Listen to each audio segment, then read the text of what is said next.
Telescópio de número 96. Estamos juntos hoje pela 96ª fucking vez. Hoje, entre amigos, né? Ele que volta de licença gala, a licença gala mais longa da história. Agora o senhor Lucas Vieira está novamente entre nós, já prestes a fazer bodas de prata. Tudo bem, Lucas? Seja bem-vindo de volta. Tudo bem, muito obrigado. Foram longos 3 meses convencendo a Rafaela que eu podia voltar pro telescópio. E finalmente, hoje eu consegui. Conseguiu uma noite de folga? Consegui um Vale Night e vim passar com vocês. Começo de casamento é uma maravilha, né? Obrigado por estar conosco novamente. E também estamos com ele, né? Ele que sempre está, o pastor dos maiores influenciadores de Campinas, Rodrigo Quintan. Tudo bem, Rodrigo? Olá, pessoal. Como vai a todos vocês? O meu bom dia, boa tarde, boa noite. E estamos também sempre presente. E hoje com ele presente em beleza, carisma e com a honra de estar acordado. Seja bem-vindo, Thiago Torres. Thiago Towers. Boa noite, gente. Eu tô bem acordado, tô aqui, ó, afiadaço. Tomou um café rançoso. Red Bull café. Rebite, né? Tomou um rebite e veio gravar. Obrigado por estar conosco. Né? Piadas internas, as pessoas jamais saberão, né? Jamais. O motivo dessa piada. De um tempo em que as pessoas nos viam, né? Mas, Thiago, se apresenta aí para caso alguém cometa essa heresia de não conhecer a sua nobre personalidade pública. Se apresenta aí pra galera. Bom, eu sou o Thiago, casado com a Thaís, essa mulher linda que tá aqui perto de mim. Sou diretor de uma ONG chamada Macanudos, que atualmente está presente em quase 10 cidades, atendendo adolescentes e famílias com um trabalho muito bacana. Sou um pastor sem igreja, então acho que eu não sou exatamente um pastor, mas sou um pastor que estou desigrejado há um tempo. Brother do Rodrigão aí já há alguns anos, do Lucas, e um privilégio estar com vocês. Péssimas referências ser amigo do Lucas e do Rodrigo. Não é legal falar isso em público, não. Mas obrigado por ter aceitado aí nas famílias. Já não tem um filme bom e ainda dá dessa, né? Então, por isso, se você tá sem igreja, alguma coisa às vezes tá explicada aí nessas referências que você deu. Mas hoje estamos juntos, né, pela 96ª vez, como eu já falei, para conversar sobre teologia influenciadora. Esse nome que nosso departamento criativo, na pessoa do pastor e publicitário Rodrigo Quintan, sugeriu esse título. E... com fogos. E hoje eu vou dar a oportunidade, Rodrigo, de você. Eu vou te falar um negócio, cara. Esse é novo.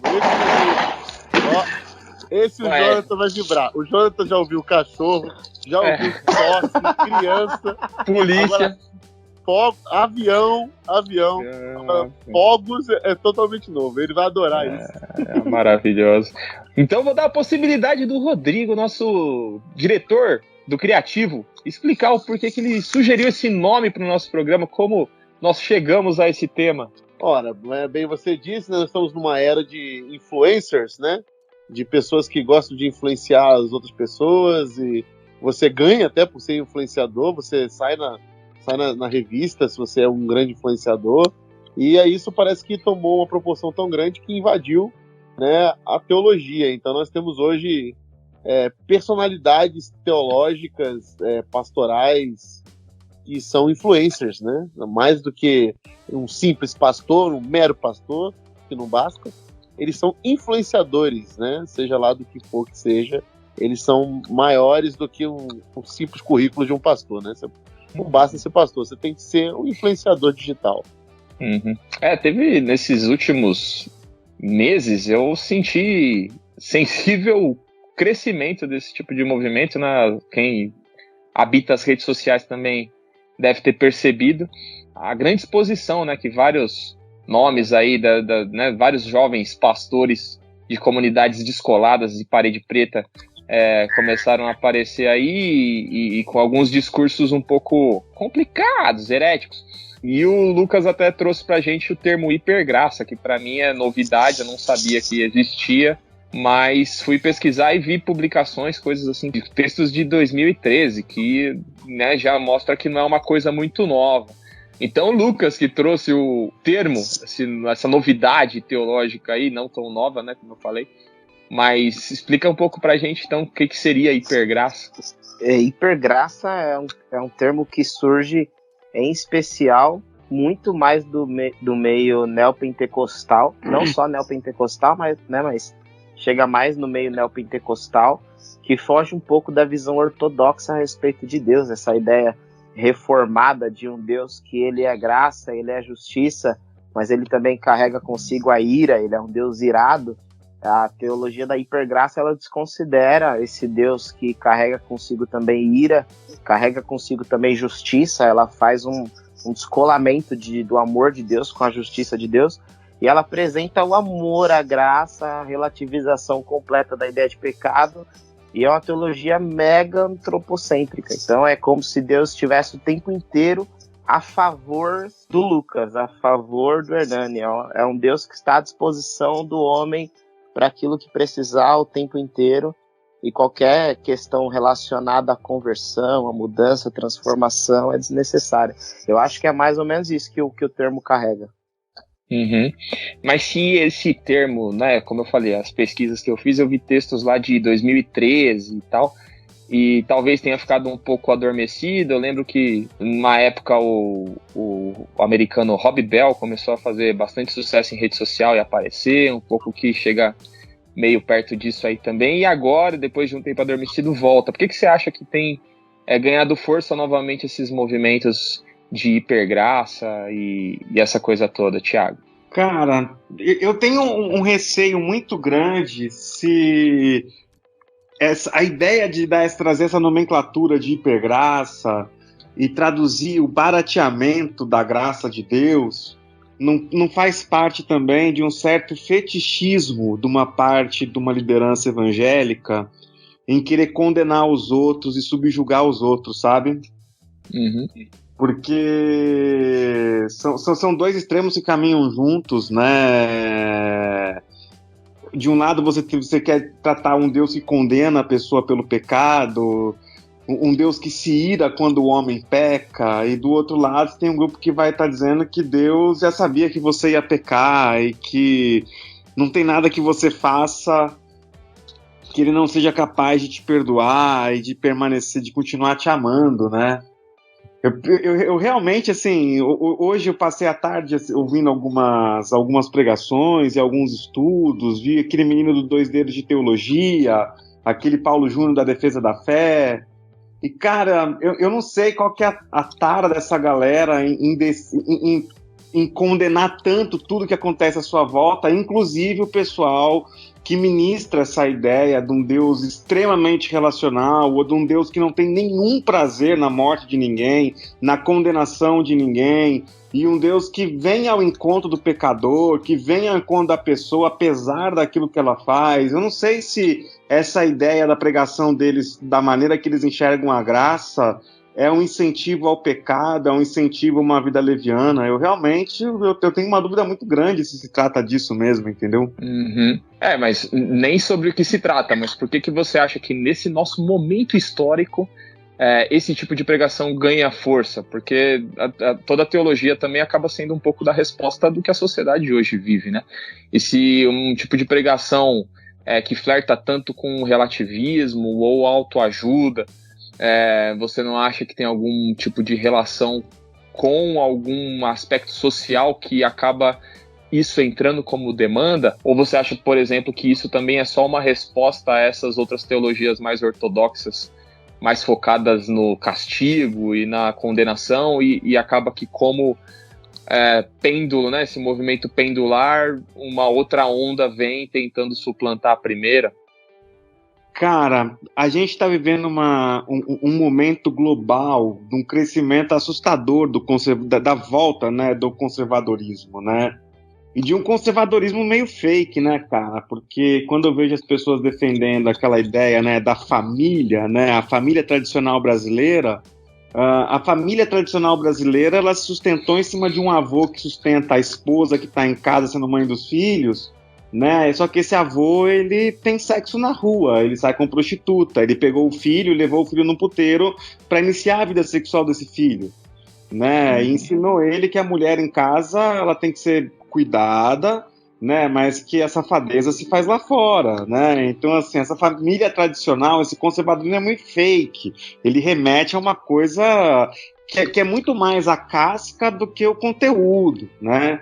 Então a gente está vivendo um momento hoje na história que é muito louco. Em paralelo a isso, você tem também, a gente tem uma crise em relação ao sofrimento, também numa escala global, impressionante.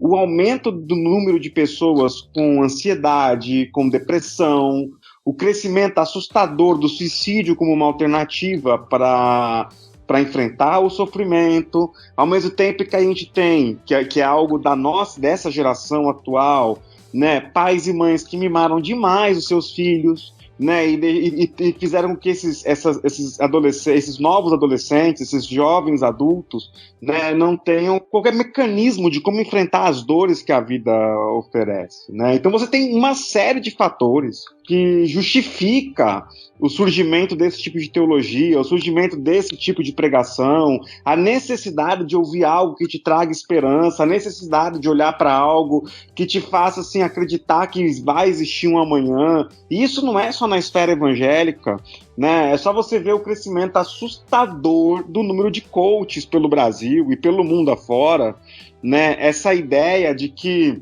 você vai vingar, você vai dar certo, ao invés de ouvir que você tem que ralar demais, que a vida é difícil, que você tem a mesma chance que você tem de dar certo, você também tem de dar errado, né? Então, diante disso, poxa, o que você prefere ouvir, né, cara? Que você vai pro inferno ou você quer ouvir que você vai pro céu? Eu quero ouvir que eu vou pro céu, né? Você quer ouvir que Deus tá puto ou você quer ouvir que Deus te ama? Que Deus tá feliz em ter relação com você? Eu quero ouvir que Deus quer ter relação comigo. Mesmo, né? Que seja mentira.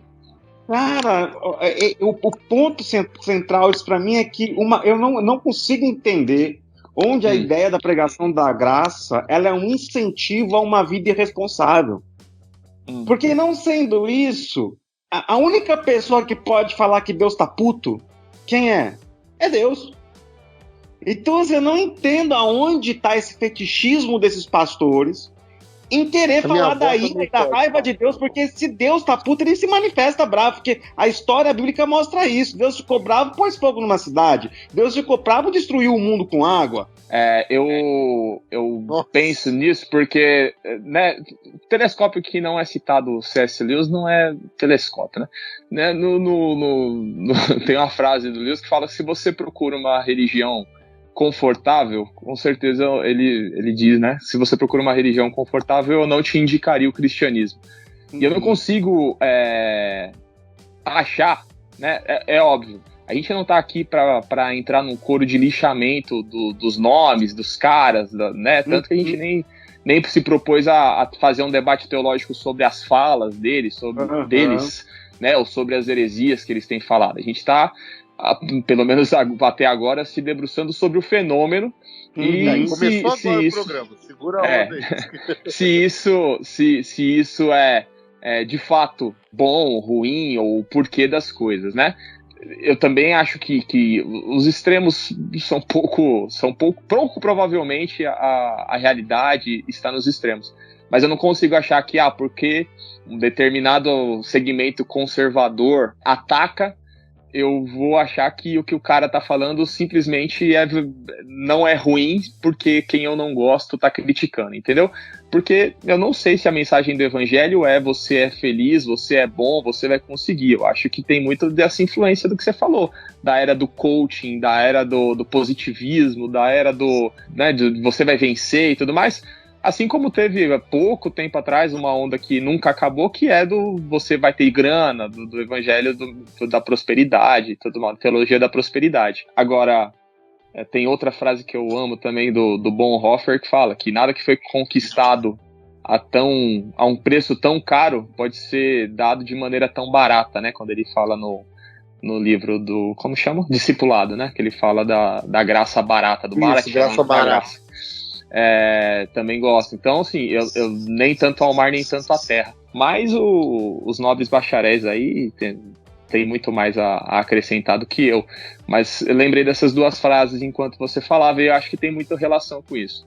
Não é porque o outro cara fala mal que esse aqui não é tão ruim assim. Eu acho que tem muitos perigos. Você vê algum perigo, Rodrigo, nesse tipo de pregação que acabou entrando no holofote aí, mais recentemente? Não, eu acho que o problema, assim, na verdade, os extremos sempre são um problema, né?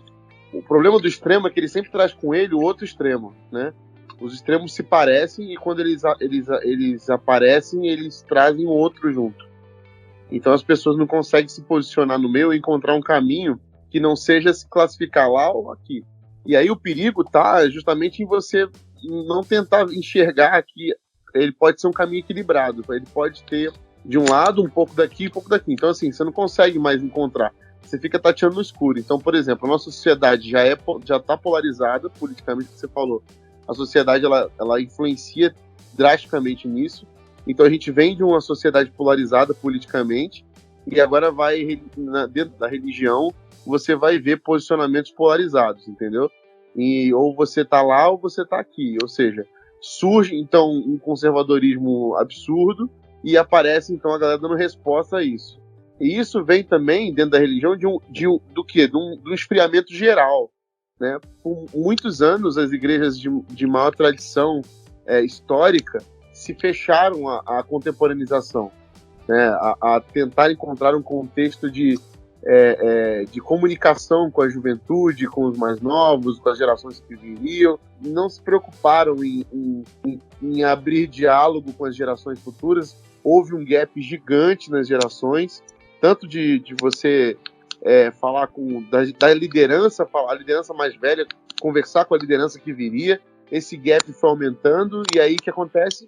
Ela vai se perdendo. Então surge então um movimento que consegue dialogar, né, mas que traz uma resposta a um extremo que já tinha aparecido na construção de uma sociedade conservadora, que é o que está acontecendo no Brasil. Meu medo disso tudo é de você agora não ter uma teologia sadia sendo divulgada, sendo espalhada de maneira mais forte.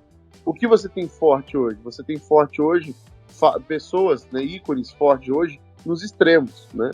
Você não encontra ícones ou pessoas representando uma teologia sadia forte hoje. Você não tem isso. Então, ou você está lá ou você está cá. Ou você está no movimento esse novo movimento aí que abolir o sofrimento, ou seja, o sofrimento não é uma coisa boa, né? Não existe esse entendimento da teologia do sofrimento. A gente passa, então, a ser um grupo de gente desenervada, né? Ou seja, que só pode sentir um tipo de sentimento, alegria, contentamento. Por quê? Porque você está buscando uma resposta para todo tipo de depressão, todo tipo de coisa que te leve para um buraco. Então você tem uma resposta para isso. Enquanto o outro lado vai cair no super conservadorismo que vai impedir que qualquer um se aproxime.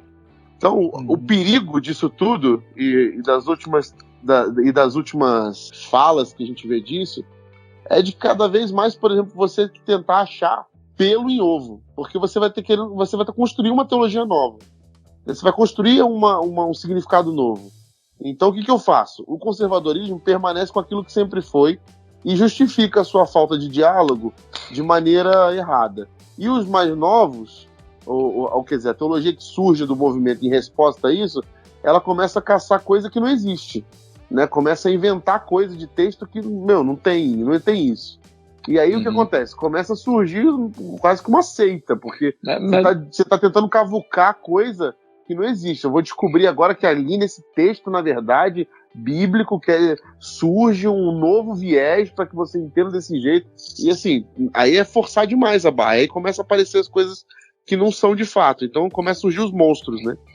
se eu não consigo observar grande profundidade ou compromisso, por exemplo, com isso de, por exemplo, tentar distorcer princípios bíblicos para falar alguma coisa.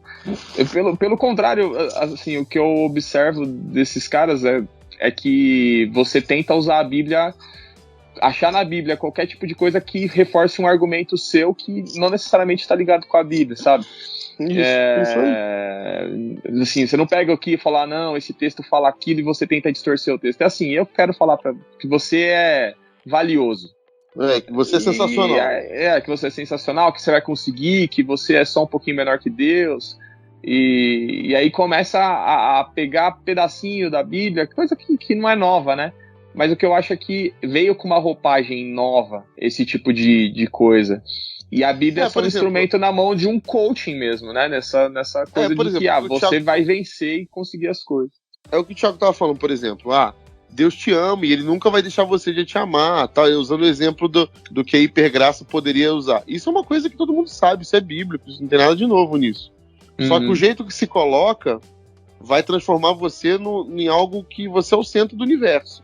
E tudo que não tá orbitando ao seu redor tá fora de lugar. Então isso é uma coisa preocupante. Você começa, em vez de fazer o caminho da renúncia, o caminho que o evangelho propõe é uma renúncia, é um esvaziamento de si mesmo. Você começa a se encher novamente, entendeu? De si mesmo. E isso é um problema, entendeu? Eu posso falar uma outra coisa, que é uma crítica, inclusive na última vez que eu conversei com o Rodrigo, eu falei sobre isso. A gente falou um pouquinho sobre isso, na verdade, né? Que é o seguinte, eu acho que parte disso não tem nem a ver, sabe, com o querer provar o seu ponto, ou querer... ou ser uma coisa tão pensada, sabe? Obviamente, você vai ter alguns líderes com sede de poder e que vão querer aumentar o número de seguidores, o número de seus fiéis na igreja, o número do seu alcance. Você vai ter isso em alguns. Em outros, você vai ter simplesmente um moleque nessa palavra, parece um garoto novo, entendeu? Que não discerne a mão direita da mão esquerda ainda, porque é moleque, porque é novo, porque não tem noção. Ele é alçado a um lugar que ele nem sonhava enxergar, entendeu? E chegou lá por amor. Chegou lá... Porque ele é filho do rei. Não, mas ele chega lá bem intencionado, mas essa loucura em volta dele impulsiona ele. Aí acontece aquilo que já estava marcado, que é o seguinte, eu tô falando, é um menino que tá fazendo meninice. E as pessoas começam a idolatrar a meninice do menino. Só que chega um momento que essa meninice vai começar a ficar mais evidente. E quando essa meninice fica evidente ao extremo, agora todo mundo vai lá e quer matar o menino. Eu acho essa situação, assim, de uma cafajeste sem tamanho.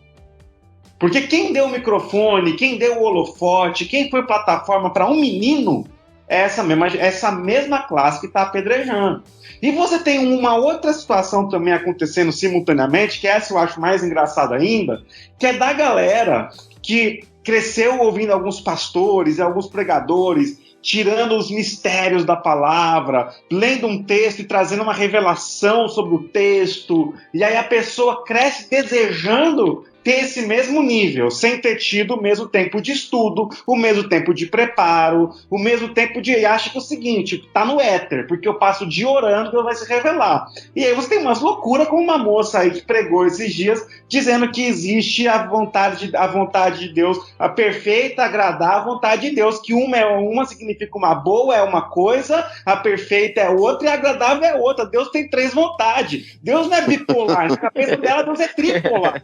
Entendeu? Então, assim, cara, só que eu conheço a moça, eu não acho que essa moça é mal intencionada. Eu acho que essa moça é do bem. Eu acho que essa moça ama Jesus, sabe? Só que ela tem um sonho, cara, de ter uma revelação. E aí, nesse sonho, nessa falta de orientação, nessa falta de alguém que chegue junto, sabe, para instruir mesmo. E aí, hoje, depois que a pessoa tá lá com 600 mil seguidores, 6 milhões de seguidores, falando com 500 milhões de pessoas, ela vai conseguir parar para ouvir alguém para aprender? assim, ela vai conseguir entender que essa crítica, entre aspas, né, esse chamado para pensar, para estudar, para aprender, não é uma crítica de invejoso? Porque já teve gente que eu chamei para trocar uma ideia e falou assim, que você está com inveja porque o meu ministério cresceu e o seu não, como se o ministério fosse pautado em resultado. Jesus teve 12 discípulos só e os 12 abandonaram ele, sabe? Então, assim, se fosse pautado em resultado, o cara mais ineficaz foi o Jesus. O que eu acho, isso que você falou, beleza, mas o que eu acho é assim, eu não estou falando da gênese da intenção, né? A gente já citou em outros programas e outros movimentos de igrejas que hoje são um pouco só para lavagem de dinheiro. Ela começou com uma boa intenção, mas ela não está fundamentada no evangelho, ela está fundamentada numa boa intenção. E quando você está fundamentado numa boa intenção, essa boa intenção vai justificar que você faça o que você quiser. Só que a igreja, ela não existe para reforçar boas intenções, ela existe para proclamar o evangelho, a boa nova do evangelho. A boa nova do evangelho que não necessariamente tem relação com essa boa intenção da pessoa. Você vai falar que é má intenção você deixar as pessoas felizes, ou que é má intenção você querer salvar as pessoas da depressão, ou que é má intenção... Beleza, só que a lógica do evangelho está fundamentada na verdade. A mensagem de esperança está fundamentada em Jesus Cristo. E, né, algumas pessoas não gostam tanto da Bíblia assim, Lucas, mas se a gente tomar a Bíblia como palavra de Deus, se fosse por boa intenção e o uso desse tipo de artifício, porra, João Batista não tinha perdido a cabeça, os 12 que abandonaram Jesus lá, os 11, né, que sobraram, não teriam sido martirizados, porque não teria aquela monte de treta, que um monte de carta do Paulo mandando carta torta direita, porque a igreja tá zoneada pra cacete, por causa de um monte de boa intenção. Eu não consigo ver Paulo escrevendo assim, vocês são meninos bem intencionados e eu não posso julgar, não julgueis por causa disso, papapá. Cara, ele ia lá e metia o ferro. Eu também sou contra o linchamento virtual, eu acho errado o linchamento virtual. Desculpa te cortar, entendendo um pouquinho assim, cara, a gente não tem mesmo nem como avaliar em hipótese alguma o que Paulo fazia, as intenções de Paulo, que nós não estava lá e a gente está só com 2000 anos de distância. Segundo, que realmente a gente não está aqui para avaliar a intenção de um ou de outro, né? E assim, o menino dos 2 anos de teologia, ele começa o vídeo dele dizendo que ele não está aqui para julgar. Mas diz que a teologia de ninguém presta, todo mundo ferrado, e que a melhor definição do ministério de um lado, David Leonardo, é levar as pessoas pro inferno com as mentiras que ele conta. Eu não consigo respeitar alguém que se fantasia de mendigo. Mas ô Thiago, você tá entendendo? O 2 dedos de teologia, de forma alguma representa, não é o que a gente tá querendo fazer aqui, não é o que ele fez lá. Eu tô querendo falar que os caras estão mandando pro inferno. Eu tô falando assim, qual que é o risco disso? Qual que é o perigo disso? Eu acho que um monte de gente vai ficar frustrada com a igreja porque vai seguir esses boçais, esses meninos bem intencionados, e o cara pega e fala, não, Jesus é isso aqui, esquece o Antigo Testamento, passou, esquece um pouco do que Paulo falou, vamos focar na pessoa de Jesus, ele não conhece, que ele tá distorcendo o evangelho, e eu acho que é missão da igreja combater isso, função da igreja dizer, isso é heresia, tá errado, e falar o que é verdade. O que você falou, eu concordo com o que você falou. A gente vai ter que definir muito bem isso, né? E a gente vai ter muito juízo sobre o que é ou não é heresia, né? A minha interpretação Não, cara. Eu acho que a gente tem que usar a palavra é o parâmetro, a Bíblia é o parâmetro. Se eu pego e falo uma besteira, o Lucas, a gente já teve tretas aqui ao vivo, né? Quando um falou uma coisa e falou, pô, você tá falando aí, não tem nada a ver com Bíblia. E é normal, o conhecimento teológico e tal, quem é detentor da verdade, né? Quanto mais eu que tô aqui diante de vocês, nobres bacharéis. Mas o cara, quando ele fala isso pra mim, ele tá numa posição de púlpito. Ele tá como ministro do evangelho, se colocando como ministro do evangelho. Ele pega o microfone e fala coisas que ofendem o evangelho, que não tem nada a ver com o evangelho. Isso que eu falar. Eu não tenho que ir lá e linchar o cara. Eu tenho que falar, isso aí é mentira. O que eu ia falar. Então, o que eu ia falar aqui agora é que assim, as questões que estão vindo à tona com tudo isso não são questões de parâmetro de vertentes teológicas. Elas são questões que ferem a ideia da teologia. Então, por exemplo, você tem assim na matemática, dizendo que 2 e 2 são 4, tô falando da matemática, e o cara vem falando, não, talvez 2 e 2 pode ser 5. Isso não é matemática. Sei lá, discurso de qualquer outra coisa, menos matemática, entendeu? Então, assim, o que eu tô dizendo é, o que tá acontecendo, na verdade, é o quê? É alguém que tá manuseando algo e não sabe manusear. Ele tá, ou seja, não cabe meninice na instrumentalidade de algo que você não sabe mexer. Então, é você pegar o que, por exemplo... Faz um canal de Minecraft, cara. Exato. Vai ser YouTube. Vai ser. Imaginei a cena aqui do cara. Vai ser um youtuber, tá ligado? Vai fazer alguma coisa ali que encontra. Porque o que pra mim não cabe, na verdade, o maior problema do veneno aqui é assim: isso. Você não tá discutindo escatologia, que tem trilhões de vertentes. Você não tá discutindo arminianismo, calvinismo, que desde que vovô era virgem, isso é uma discussão teológica. Você está discutindo coisas básicas, assim, dentro da teologia e do evangelho. E tá chamando isso de evangelho.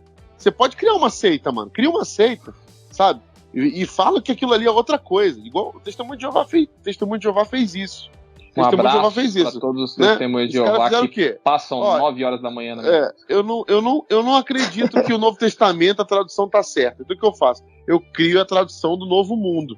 E eu pego um livro chamado Torre de Vigia e uso para interpretar. Pronto, eu criei a minha vertente, entendeu? Eu fiz o meu caminho. Agora, você pega algo que você não sabe manusear e transforma e faz as suas meninices, aí sim temos um problema. Por quê? Porque você está manipulando coisas que você não sabe manipular e está jogando para pessoas, ensinando para pessoas coisas que naturalmente isso vai ter um problema. Então, por exemplo, se alguém da minha alçada, da minha responsabilidade pastoral, chega para mim e fala assim, o que você achou dessa mensagem aqui do fulano de tal? Aí eu vou falar para ele, que mensagem que é essa? Essa mensagem, deixa eu ouvir, ele tá errando nisso. Agora, de fato, eu não acho que exista o pressuposto de eu ter que ir lá no canal do cara e falar assim, seu sem vergonha, você é um canalha que tá enganando todo mundo. Eu acho que isso aí não cabe. Ou fazer um canal só pra xingar os caras. Isso, eu não concordo com isso também. Agora, que exista o fator de que eu preciso alertar aqueles que são de minha responsabilidade, de que esse evangelho não é evangelho, essa coisa que está sendo apresentada não é evangelho, nem aqui nem na China, que o moleque que tá fazendo isso é um moleque, ou que os moleques estão fazendo. Porque o problema é que assim, isso viralizou. Se é possível ele chegar e fazer isso, ter um ambiente de influência gigantesco, que eu até lucre com isso, então, tem mercado aí. E aí começa a aparecer gente. Aí se confunde coach, pastor, mentor, youtuber, blogueiro, sei lá, mano. Aí vira Rodrigo, aproveitando que você falou de mercado, e juntando com a fala do Thiago lá no início, eu acho que esses caras, na verdade, aí eu tô um pouco mais com o Thiago, eu acho que eles não têm a consciência de que o que eles estão fazendo é um mal por evangelho. Eu acho mais que eles estão instrumentalizados com essa consciência de mercado e eles já perceberam que a mensagem que vende é a mensagem do coach. Então eles estão mal intencionados, mano. Ô Lucas, o termo instrumentalizado é quando de forma inconsciente a pessoa já entendeu uma lógica de vida, ou melhor, se entendeu na inconsciente, né? Vou corrigir. A pessoa, de forma inconsciente, ela se adequou a uma metodologia de vida e ela, de forma inconsciente, teve essa percepção de que essa mensagem vende. Ele não teve essa percepção. A maioria desses meninos, e aí acho que é legal a gente separar, que tem os meninos e tem os caras que são mal intencionados, sim. Tem alguém por trás disso. Né? Mas você tem, todos esses meninos, eles têm produtor. Isso movimenta o mercado, isso gera grana. Tem gente que se sustenta sendo produtor de pastores. Mano. Então, mas se a gente tolera que a mensagem seja distorcida sob esse pretexto, então não tem nada a ver com o evangelho. Então é coisa do diabo mesmo. Não, a gente não tolera. A gente não tolera essa mensagem equivocada e a gente também não tolera esse mercado. A questão existe uma diferença entre a gente não tolerar a mensagem e colocar um garoto na cruz ou pôr fogo no garoto, como o que aconteceu há 2 semanas atrás. Eu não concordo com o garoto prega. Eu acho que o garoto eu não tenho pena não, viu, Thiago? Na boa, anos. não tenho pena não. Você já falou isso? Já falei. Você vê cachorrinho na rua, você chuta. Entendeu? Mano, eu acho.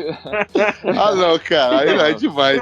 O cara, velho, fez o caminho dele, velho. Ele escolheu sair fora de eu sair acho que tudo. Eu acho que se o cara é bem intencionado, né? Tem orientação, um cara inteligente falou isso na Bíblia. Você tá vendo, o cara tá lá, ele tá falando, ele é bem intencionado, mas ele tá falando uma parte cagada. Aí você chega e fala pro cara, você tá cagando nisso aqui. Exato. Aí o cara fala, não, dane-se, eu tô ganhando grana, tô fazendo não sei o que, e dane-se, eu vou pegar aqui esse trechinho aqui. Mano, o evangelho não é autoajuda, o evangelho não é método pedagógico, o evangelho não é método mercadológico, Jesus não era coaching, Jesus não era psicólogo, Jesus era Deus. A mensagem do evangelho, cara, ele não pode estar fundamentado nisso. E se o cara usa isso pra qualquer outro fim, que não o anúncio do evangelho, você vai lá e fala pro cara, você tá errando nisso. Ele dane-se, eu tenho 500 mil segurança. Segurança não, eu tenho 500 mil seguidores. Aí você tá cagando nisso. Deve ter segurança. 1 milhão. E são seguranças também. Também. Né? E aí, mano, eu não consigo. É anátema, né? Anátema é uma palavra bonita que alguém inteligente usou.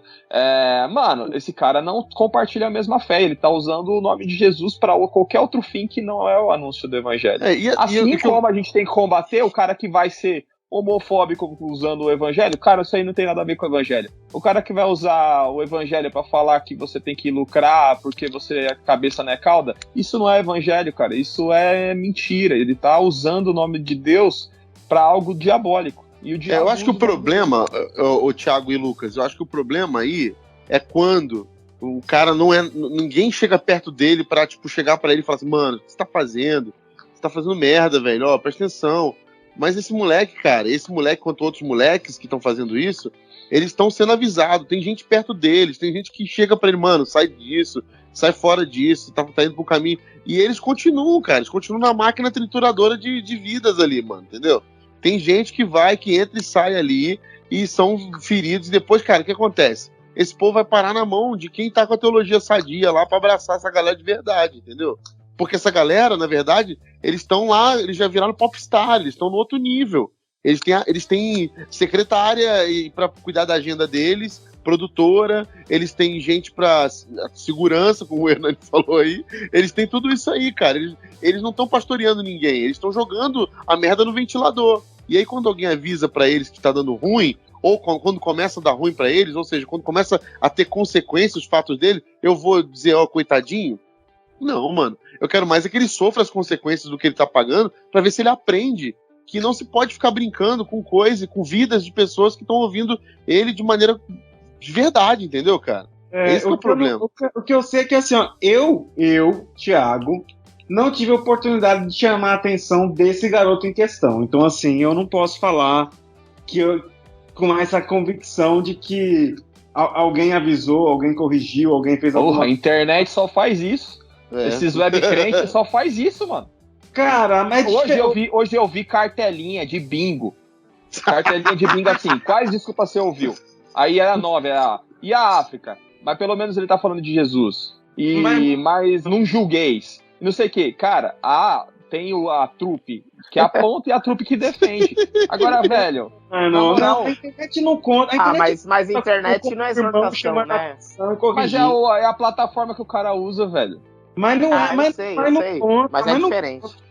Eu acho que tem posicionamentos. Teve um outro cara, péssimo de nome, que falou uma cagada tremenda, deu um rebuliço, depois o cara veio e falou desculpa, não era isso que eu queria dizer e tal. Mano, beleza, ganhou seu irmão. Agora, cara, imagina Jesus lá, né, pregando de boa, aí chega um cara e fala assim, mano, o que eu tenho que fazer pra ir pro céu? Faz isso. Tudo isso aí eu faço, eu sou bom pra caramba.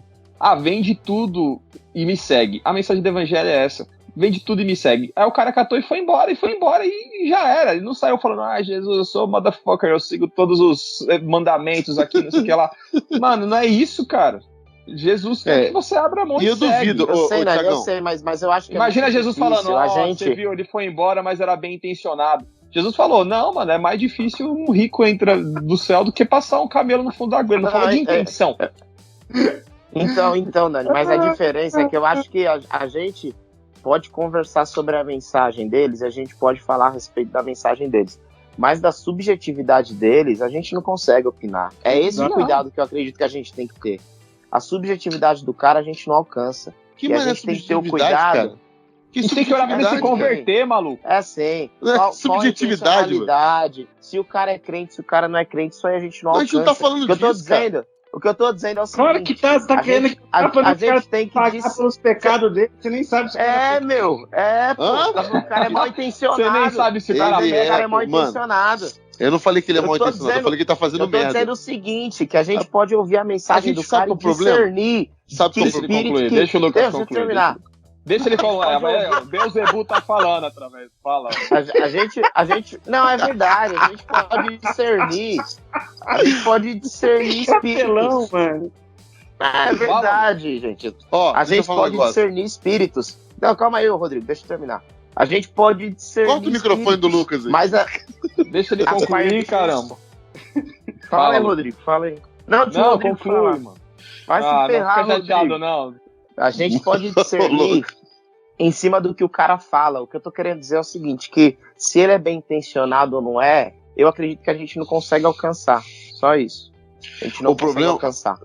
O problema é o seguinte, que a gente fica abstraindo muito as coisas, porque é tudo ideia jogado. Agora, se a gente tá falando sobre questões profissionais, por exemplo, de quem tá sabendo fazer ou não aquilo ali, e aí as coisas se tornam mais práticas. Por exemplo, sim, claro. Se você pega e vai no médico, você não quer saber se o médico ele tá bem intencionado. Você quer saber se o cara é bom ou se o cara tá fazendo um negócio certo, entendeu? Então assim, você não vai dar a tua vida na mão de um médico que é bem intencionado e que talvez não tenha ninguém para ter avisado ele. O negócio é que ele pode te matar, entendeu? Na mesa cirúrgica, ou pode diagnosticar coisa errada. Você não vai estar nem aí pro cara, se o cara é bem intencionado, porque foi trabalhar numa usina nuclear em Angra 2 ou em Angra 1, porque você, na verdade, quer saber se o cara é bom, se ele é um bom engenheiro nuclear. Porque se ele for um mau engenheiro nuclear, ele vai ferrar com a vida do Brasil inteira, da população inteira. Então, assim, quando as coisas não são tão abstratas, a gente pega mais pesado. Agora, quando as coisas abstraem, principalmente pro lado da fé, a gente fica nessa de que, tipo assim, a subjetividade do cara... Mano, a gente não tá falando sobre se o cara é crente ou não é. A gente tá falando que o cara não sabe fazer aquilo que ele tá fazendo e tá prejudicando e tá ferindo pessoas com aquilo, entendeu? Então, assim, quando ele tá faz alegrando, tá alegrando pessoas. Tá alegrando, sim. Uma mensagem deturpada. Eu acho que ele é muito deturpada. Eu acho que ele é muito bom no que ele faz. Isso aí.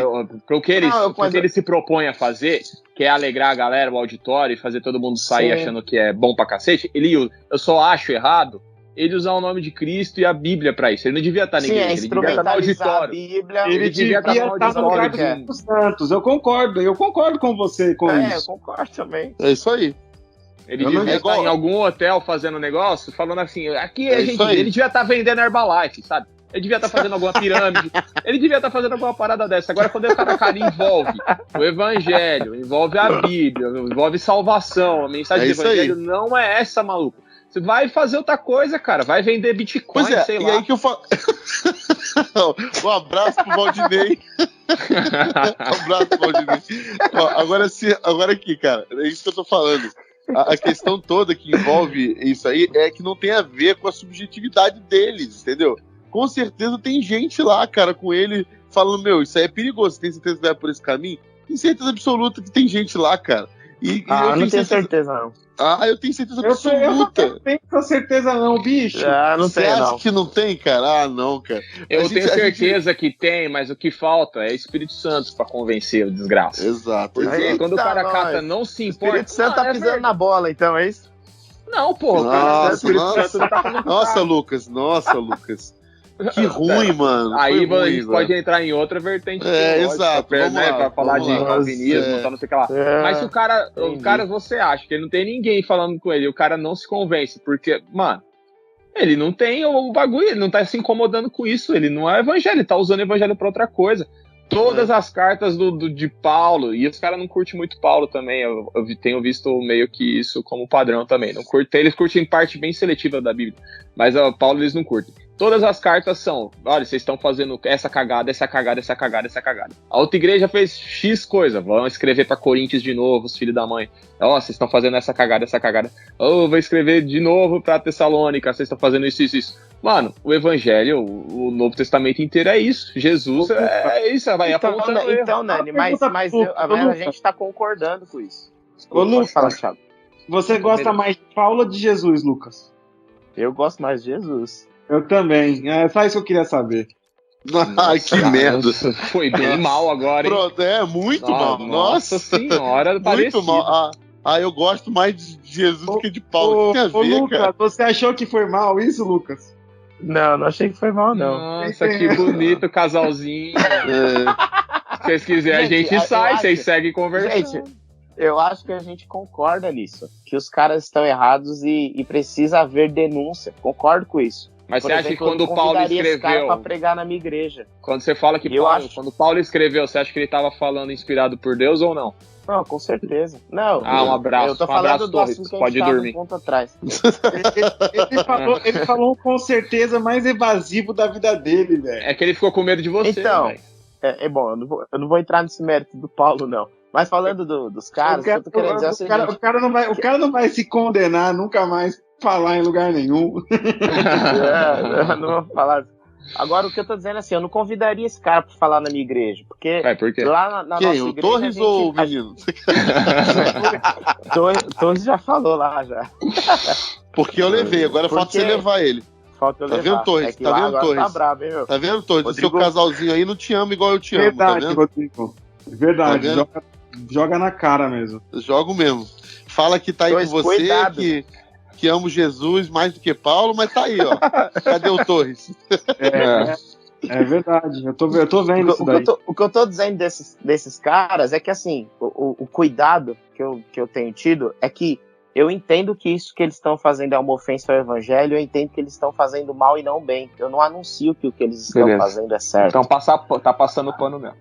Não, a grande questão é que eu acho que a gente tem que focar na mensagem. Tem que questionar a mensagem desses caras, tem que bater na mensagem desses caras. E ser cuidadoso, ser zeloso no colocar o cara numa cruz ou num pedestal. Não, mas aí, cara, não é colocar a cruz, cara. Ó, eu acho que assim, a gente não tá falando aqui sobre colocar o cara na cruz. A gente tá falando sobre, assim, não ter pena da consequência do que tá acontecendo com ele. Não, beleza, mas até agora só tá acontecendo coisa boa com eles. A gente não, senhor. Não, senhor. Thiago Torres, por favor. Eu convoco você aqui pra reunião. Tá acontecendo só coisa boa com eles? Com eles quem? Com eles que estão fazendo coisas aí, falando... Essas coisinhas que a gente tá falando aqui. Essas peculiaridades. Até dar uma merda, vai tudo bem. E quando dá uma merda, acaba tudo. Porque então, não é bolha, né? É bolha. Que vai ficar pingando. Seca a fonte inteira, meu. É um trem absurdo. Tem 1000 amigos, depois não tem ninguém. É isso então, aí é ele na merda, os 1000 amigos que acreditavam dele na merda, e o evangelho na merda, e o na merda. A igreja que era triunfante agora tá na merda. A quantidade de gente frustrada com o evangelho, cara, que esse tipo de coisa gera. Quantidade de gente machucada que esse tipo de coisa gera. Não, assim, eu falei, eu não sou a favor do linchamento aí também. Também não. Mas, também maluco, não adianta. Não sim, é o evangelho. Linchamento, sim. Pô. Né, eu só acho só assim. Não dá pra passar pano. Pronto. Assim como a gente critica os caras da ala conservadora que estão ferrando com a igreja faz tempo também. Com a igreja, com o Brasil. Com o Brasil, cara. Brasil, né? Exatamente. A gente tá falando aqui. Com o Brasil. A gente tá falando aqui dessa. Porque hoje o tema é essa galera que surge agora em resposta a isso. Mas a gente também passou anos sofrendo com uma. Torres, a gente foi dessa geração aí, mano. Que a gente sofreu na mão desses caras aí que fizeram o que fizeram com a igreja e com o Brasil. Entendeu? E aí, cara, a gente critica os caras e a gente não tem pena deles, mano. Eu nunca vi você com pena desses caras. Eu nunca vi você, por exemplo, pensando. Né?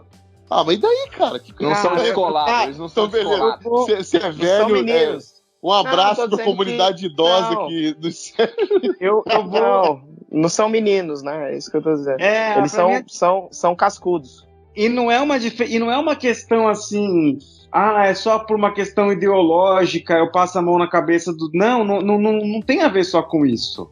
sabe? É porque realmente existe uma diferença, né? E uma cobrança. Existe uma cobrança em cima de mim quando eu tinha 20 anos. A cobrança é outra hoje com 35. E vai ser outra com 50. Tem coisas que você pode errar com 20 anos. Tem coisas que você deve ser corrigido de maneira mais maleável com 20 anos. Que não vai ter a mesma maleabilidade quando você tiver 40. Então, mas com 20 anos, que você tem que apanhar pra quando chegar nos 40, você não ser um mas bosta. é o que eu tô dizendo. Esses caras não apanharam. Esses caras aí não apanharam. Você tem que corrigir agora. Ponto pro linchamento. Alguns desses meninos eu acompanho à distância, observando quem que tá liderando esse pessoal. Um deles, cara, quem pegou esse menino pra mentorear ele foi um coach. Não foi um Ariovaldo Ramos, um Ed René, que sentou e deu uma cacetada no moleque. E então... porque... Mas outros... Caras, presta atenção, gente. E isso a gente também tem que ter, assim, uma ciência desse lado. Sabe? Que muitas vezes, sabe? O pessoal mais pensante também é preconceituoso com essa galera aí... que a gente acha superficial, que a gente acha que é das redes sociais, e também não tá ali, entendeu? Então, assim, não dá pra simplesmente chegar e falar assim, não, tem que apanhar, pá, não sei o que, dar porrada no moleque, porque calma, velho, calma, tem um processo. Agora, óbvio que isso não torna desculpa pra fazer merda, né? Isso não dá desculpa pra poder pegar atrocidade pra falar as asneiras de geração Enzo. Então, cara, eu acho que tem que ir nessa linha. É que é muito mais difícil você pegar um cara, diferente do que o Rodrigo falou da matemática, a teologia não é uma ciência exata, né? Por isso que tá 2000 anos a galera debatendo aí. 2 mais 2 não é 4, não é essa lógica. Você vai debater, discutir, só que é muito mais difícil você pegar um cara que você vai debater e ele tá sustentando um argumento fundamentado na Bíblia, aí vai ser um debate teológico da hora, que você vai ali, pá, e vai refletir, pensar, e orar, e buscar a vontade de Deus, e iluminação do texto, do que quando você chega lá pro cara e fala que você tá falando aí é uma merda tão grande que eu consigo te dar 700 versículos, não sei o que lá, daí ele fala, não, pô, mas Jesus me ama de qualquer jeito. Então isso não é evangelho, cara, então não tem nada a ver com o negócio. Mas o que eu tô dizendo, mas é que não é isso que eles estão pregando, entendeu? Faça merda, que Deus vai te amar. Então eu preciso te passar umas pregações. Não é isso que está sendo pregado. Pode fazer o que quiser que tá liberado. Que Jesus pecaria por você, essas coisas. Tá liberado, o open bar de pecado tá liberado, sabe? Não é isso. Não é isso também. O que tem é muita groselha no meio disso e muita coisa que dá a entender esses absurdos, entendeu? E alguns absurdos que realmente assim, são umas heresias muito bizarras, do tipo, mano, eu sou um Deus pequenininho aqui, tá ligado? Deus é Mufasa e eu sou Simba. Quem é mais leão? Quem é mais leão? Quem é mais leão? Mano, é surreal. Então. Sabe? Aí eu vou ler a Bíblia, um cara que você não curte muito, Paulo. Aí ele fala, pô, miserável homem que sou, quem me livrará desse corpo? Eu prefiro seguir Paulo. Você gosta mais do Mufasa ou do Paulo? Lucas. Você gosta do Zazu? O Lucas, que é o padrão aqui Pumba, de pergunta, do você gosta mais de quem, Lu? Você gosta mais do Walt Disney ou do Santo Agostinho? Porra, velho. Né? Não é difícil, o cara ofende o evangelho, ofende a igreja, ofende tudo. Mano, não dá pra passar pano. Eu não respeito o pastor mendigo também. Mas caraca, você tem que catar e medir. É muito mais difícil discutir com o pastor mendigo do que com esse aí que tá no papo parede preta. É verdade. Isso é verdade. O pastor mendigo é estudado. Se você ele vai te comer com farofa, velho. Exatamente. Vai mesmo. Vai falar que você que tá viajando aí. Exato. Então, assim, a gente senta e debate. Ele vai provar na Bíblia, só que ele também vai provar na Bíblia que mulher não deveria ser pastora e que Deus fez a mulher para ser mãe, e só isso. Então, aí a gente vai pegar a Bíblia e discutir teologia. O que esses caras estão fazendo é disseminando autoajuda e coaching. É isso aí mesmo. E não é Bíblia, não, foge do campo, o cara tem que ser evangelizado. Real. O cara pode usar a Bíblia pra criar uma coisa que... Mano, os caras usavam a Bíblia. O diabo usou a Bíblia pra discutir com Jesus. O cara consegue pegar a Bíblia e ficar manipulando ali, mas ele vai pegar e ele vai considerar e ele vai discutir teologia. Agora, o que esses caras fazem é pegar qualquer poder secret, aí você muda umas palavras lá, mete um Jesus no meio e beleza, 1 bilhão de seguidores. The Secret. Mano. Não é isso? Não, é real, é verdade, cara, é verdade. Porra. Mas Então assim, eu vou também passar pano pra maluco. eu concordo. Mas assim, de fato também não é um lance de. Eu também não aprovo que haja linchamento em público dele. Eu só acho que ele precisa provar do que ele tá fazendo aí, das coisas que tá acontecendo. Agora, assim, isso é uma coisa também, assim, cara, é uma coisa que é tragédia anunciada, né? O próprio Caio Fábio, na época que caiu, né, ele mesmo falou isso. Me colocaram aqui nesse lugar e agora os mesmos que me colocaram estão me tragando. Uhum. Né? Então, assim, ele mesmo anunciou. Pior que o Caio Fábio era inteligente. Pior que era o Caio Fábio era inteligente, não falava heresia. Né? Não é então, youtuber. Assim, não. É. Hoje ele é mais humano agora do que ele era antes, cara. O Caio Fábio é mais aprendeu, humano. provou do erro, provou das consequências, evoluiu ali, amadureceu. Hoje o quê? O cara é mais humano, ele percebe Porque ele era outro que também tinha o fetiche de ocupar o lugar de Deus e condenar os outros pro inferno.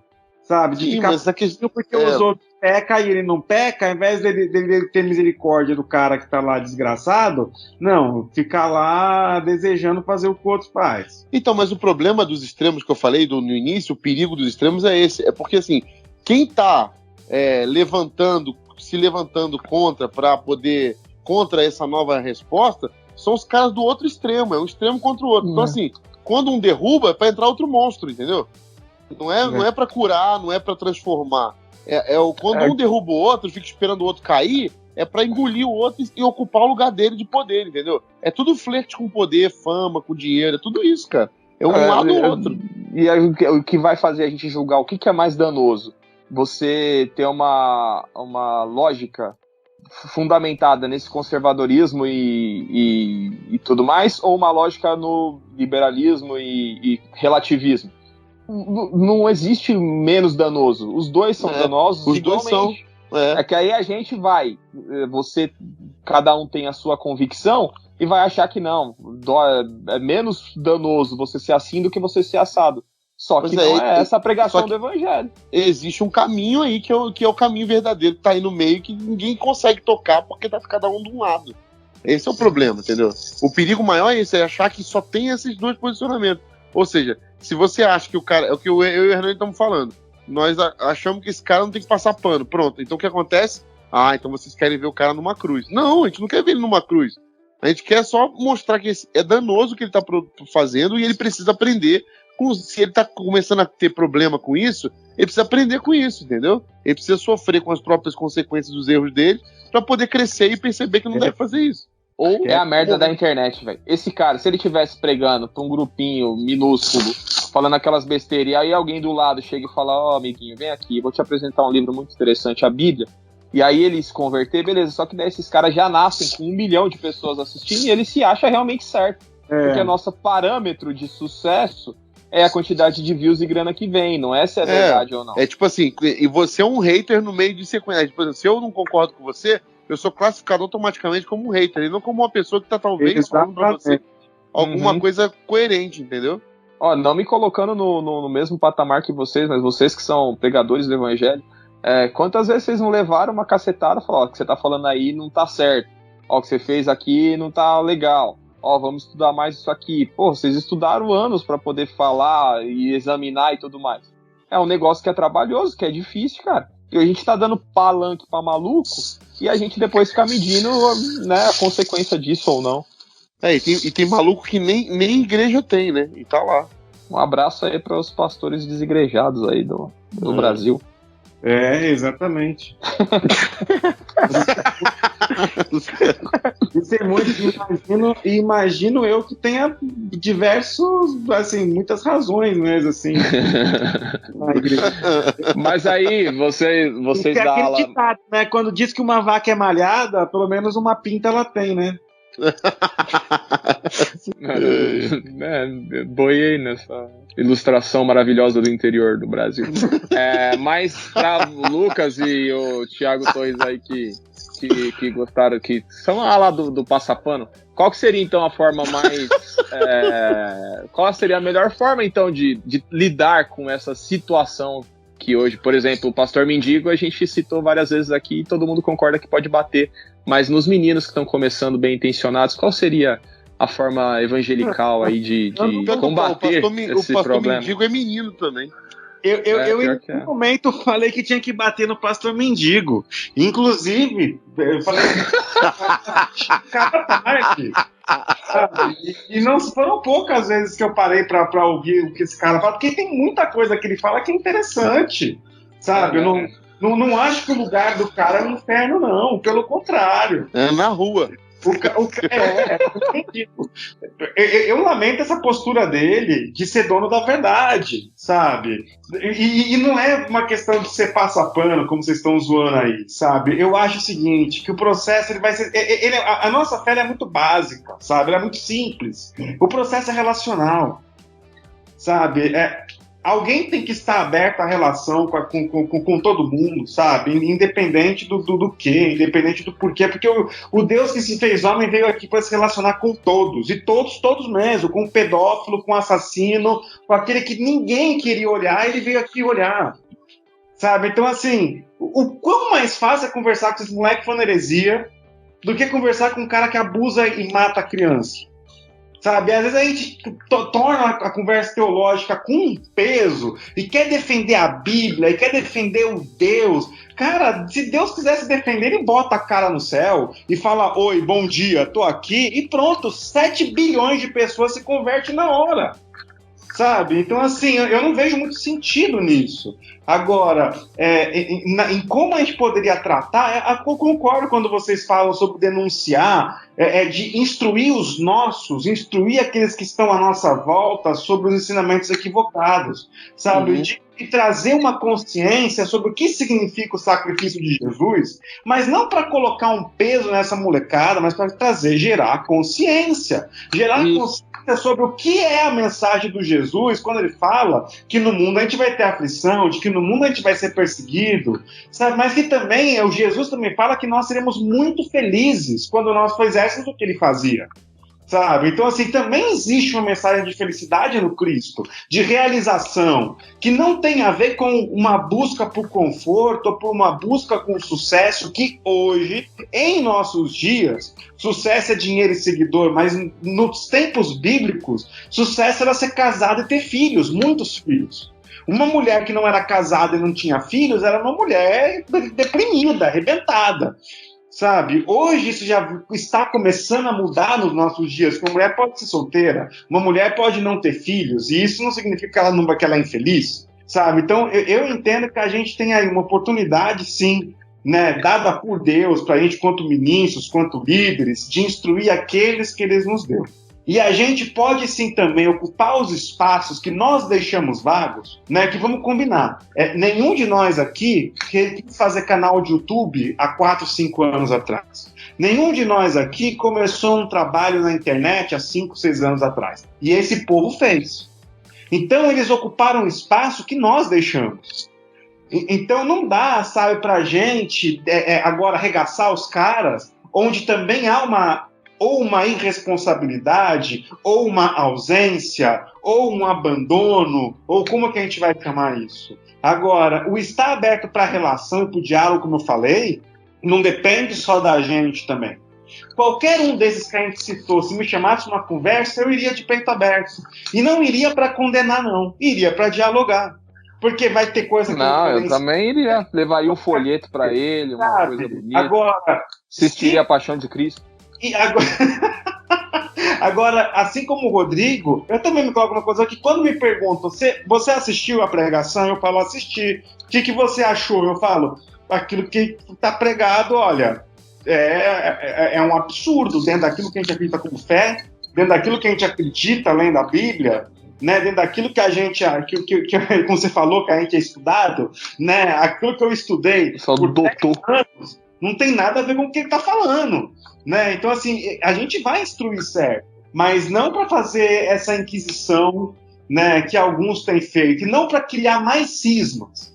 E obviamente, a tolerância ela é menor, e ela deve ser menor, sim, quando a gente está falando de homens, né, adultos, maduros, instrumentalizando essa meninada, instrumentalizando um povo sofrido para extorquir dinheiro, instrumentalizando uma galera para conseguir voto, para implantar partido político. Aí, cara, a tolerância é zero nesse sentido. A tolerância é zero nesse sentido, porque isso assim, é absurdo, é o mau uso da fé dos outros. É exatamente aquilo que o Jesus condenava. Você pode ver que na Bíblia é muito interessante, que Jesus tem misericórdia com todo tipo de pecador. Toda sorte de pecador, Jesus tem misericórdia na fala. Agora, com os doutores da lei, Jesus é implacável. Então, acho que isso diz muito sobre essa nossa conversa. Né? Que mesmo o menino rico que você falou que fazia tudo certo e sai triste, o Jesus ele vai numa conversa legal com ele. O Jesus ele não vai duro, Jesus não entra de sola. Jesus propõe um desafio, mas a proposta do Jesus também é vencer o 13º. Vamos arregaçar com essa analogia aí das 12 tribos, com os 12 discípulos, com pá. Vamos arrebentar com essa simbologia toda. Você vai ser o 13º. E o moleque não quis, sabe? Então, assim, isso é muito louco, né? Porque pouca gente vai pregar sobre isso, mas do garoto que rejeita o Cristo, sabe? Então, assim, o Jesus ele é implacável quando ele vai falar com os autores da lei. E mesmo assim, quando aquele outro procura ele, quando Nicodemos procura ele escondido, né? Porque não pode ser visto com Jesus, Jesus ainda assim recebe, conversa com ele na calada da noite, escondido, sem ninguém ver, instrui o cara em amor. Então, eu acho que e isso é o que cabe a nós, é essa instrução em amor, essa sobriedade, entender o que o Cristo faria e continuar sendo os imitadores de Cristo, ainda que a gente tenha vontade, às vezes fique indignado, fique irado, tenha vontade de chutar o balde, né? Mas o propósito que a gente está aqui para cumprir, sim, é amar a todos, é amar em todo tempo, né? E seguir cumprindo aquilo que ele nos comissionou a fazer. Amém. Bonito. Mais alguém quer acrescentar alguma coisa aí? Lucão? Tá quietinho? Não. Você gosta mais de quem, Lucão? Não, então chegamos à conclusão de mais um Periscópio. Agradecer, Thiago, pela sua disponibilidade aí, compartilhar conosco seu conhecimento, seu tempo. Se você quiser deixar algum recado, falar suas redes sociais para o pessoal te procurar e seguir um pastor que não fala heresias, fala aí. Meu Instagram é o Thiago Torres, o pessoal me procura lá, quiser trocar uma ideia, fazer umas perguntas, perguntar de quem eu gosto mais, se é do Hernando, do Rodrigo, se é do Pedro, né? Os caras agora vão pegar essa pra sempre. Era só uma piada, mas agora virou contra os feiticeiros, mas é isso aí, gente. Obrigado aí pela oportunidade por estar com vocês. Foi muito bom esse papo, espero que acrescente a vida aí de quem estiver ouvindo, de quem ouvir essa conversa. Valeu, a gente que agradece. Valeu, Lucas. Até mês que vem? Até mês que vem. Valeu, gente. Thiago, o Thiago faz... Desde que o Thiago casou que eu... promessa não, mas é uma sei lá. Seu sim, não. Você sabe que tem um trecho interessante do livro que eu vou te emprestar também pra você ler, que fala que... Um livro... tem um livro preto aí na tua cabeceira, é bom você ler, viu? O Lucas, a Bíblia dele é aquela que tem desenho na frente. Ô, louco, mano. Versão por amor. Gente, valeu, sempre bom estar com vocês. Tiagão, obrigado. Faz muito tempo que a gente não se vê. Deu pra matar um pouquinho da saudade. Não toda ainda. Então valeu, gente. E valeu, Rodrigo Quintan. Valeu, Hernani, valeu, Lucas, valeu, Tiagão. Sempre bom tê-lo aqui comigo, pertinho, no meu cangote, ouvindo aqui sua voz maravilhosa. Sempre bom, cara. Sabe Ju, a sua véspera do seu casamento, quem dormiu com você fui eu, né? Eu acho que a gente tem terminado o programa sem saber essa informação pro nosso público, né? Agora, assim, eu quero que quando eu fale uma merda, uma heresia muito grande no meu púlpito, eu seja defendido por você e por Lucas com esse artigo. Rodrigo, você já é defendido. Eu tô te defendendo há anos. Quando você chegar lá no tribunal que Deus puxar a capivara, você fala, eu rogo aqui Lucas e Thiago.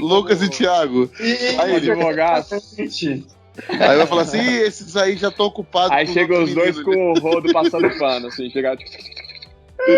Mas obrigado, gente. Obrigado, Thiagão, de verdade, por ter aceito o convite e finalmente ter participado, porque aceitar o convite você já aceitou as 3 vezes. 3 anos. Valeu, galera. Foi muito bom o papo. Eu acho que eu desejo para as pessoas, na verdade, uma mesa como essa, assim, de gente que talvez tenha divergências sobre como ver alguma coisa ou outra, mas que dá risada, que é amigo, que consiga trocar ideia, consiga crescer junto, aprender um com o outro. Nós precisamos de mais espaços de diálogos, entendeu? Porque a gente crê que o evangelho ele não é uma ideia para que você possa se apossar dela. O evangelho é uma verdade que é uma pessoa. E uma pessoa, ela é a relação. A relação equivale. Então, não importa quem está certo, importa se eu tenho uma relação com o meu próximo. E muito obrigado a todos vocês, nosso grande público que nos acompanha. Nos sigam nas redes sociais, sempre @canal Telescópio. Sigam também a Crentaços, né, que é onde estamos abrigados. Sigam a Crentaços no Spotify, onde você baixa os podcasts, para sempre estar aí informado e recebendo os nossos programas todo dia 10. Valeu, até mês que vem. Telescópio, pés no chão, olhando para o alto. Tchau. Mamãe! É Deus, mamãe!